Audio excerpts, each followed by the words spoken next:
बिस्मिल्लाहिर्रहमानिर्रहीम। अस्सलाम वालेकुम तमाम देखने वालों को और सुनने वालों को। कैसे हैं आप सब? मेरा आज का व्लॉग स्टार्ट होता है यहाँ से। मैं कुकिंग करने लगी थी, करेला बनाने लगी थी, फ्राई फ्राई तो मैंने सोचा आपके साथ अपना व्लॉग शेयर कर लूँ। सबसे पहले मैंने लिया कढ़ाई में ऑयल और यहाँ करेला फ्राई करने से पहले मेरा बेटा जो है ना एक उसको मिल गया एक गत्ता हार्ड वाला, उसका उसने कटिंग किया। ये देखिए जी, मैं आपको दिखाती चलूँ। कहता है मम्मा दिखाए ना सबको। मैंने कहा अच्छा। उसने ऊपर गोल्डन कलर भी किया है। कह रहा था मम्मा मैं ऑयल में फ्राई करूँ ये हो जाएगा?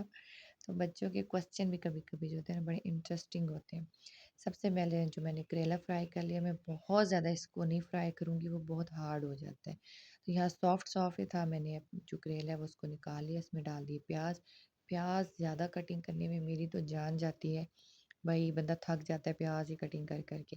लेकिन जो करेले का सालन है ना, उसमें जब तक थोड़े से प्याज़ एक्स्ट्रा ना डालें ना, तो वो सालन ही नहीं मज़े का बनता।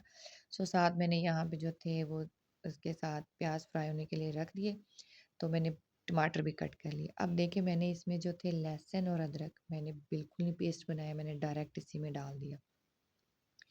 अच्छा, मुझे जो है ना वो ज़ीरा वग़ैरह सालन में थोड़ा ज़्यादा एक्स्ट्रा डालना अच्छा लगता है। सो मैंने जब प्याज़ अभी देखिए फ्राई नहीं हुआ था, लेकिन मैंने ज़ीरा भी ऐड कर दिया। यहाँ मेरे प्याज़ जो थे वो गोल्डन गोल्डन हो गए, मैंने सारे स्पाइस इसमें डाल दिए और टमाटर भी ऐड कर दिया। अच्छा जी, अब क्या करना था? कुछ भी नहीं, मैंने इसको सब चीज़ों को मिक्स किया और 4 से 5 मिनट का मैंने इसको दम दे दिया और मैंने कुछ भी नहीं किया और ये मेरा दम कंप्लीट हो गया। उसके बाद जो था मैंने इसको हल्का-सा ना मैश कर लिया था।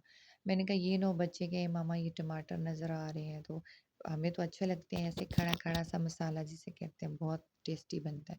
बस इसमें मैंने ऐड कर दिया जो फ्राई करेला था। अब इसको मैं मिक्स कर लूँगी और अगर आप फ्लेम ऑफ भी कर दें तब भी उसका टेस्ट आ जाएगा। मैंने यहाँ पे फ्लेम ऑफ किया, ऊपर चिली रख दी और मेरा झटपट जो है वो सालन करेला रेडी। आप भी कैसे बनाते हैं मुझे ज़रूर बताइएगा। खाना खाने के बाद हम निकल पड़े जी वॉक करने।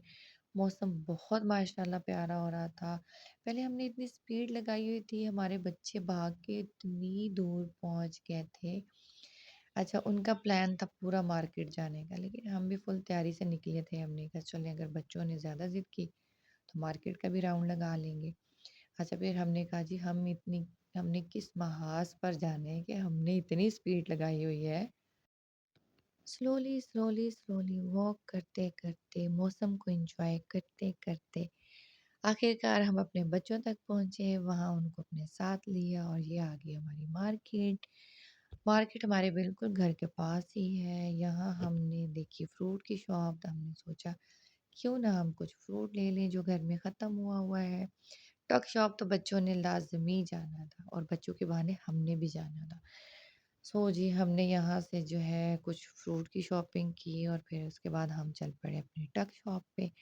हमने यहाँ से बच्चों को लेकर देने हैं कुछ वो चीज़ें जो हम इनको बार-बार मना करते हैं, ये नहीं खानी, ये अच्छी नहीं है, ये हेल्दी नहीं है। बच्चे बहुत मान लेते हैं बात कि मम्मा वाक़ई ये हेल्दी नहीं है। लेकिन इन चीज़ों के बगैर चाहे वो कुकी है, वो लॉलीपॉप है, वो कैंडीज़ हैं, वो बंटीज़ हैं, वो कुछ भी है। हमने अपने दौर में हमने बचपन में ये चीज़ें बहुत खाई हुई हैं। इसलिए मैं अपने बच्चों को ज़्यादा मना नहीं करती, लेकिन मना करना पड़ता है।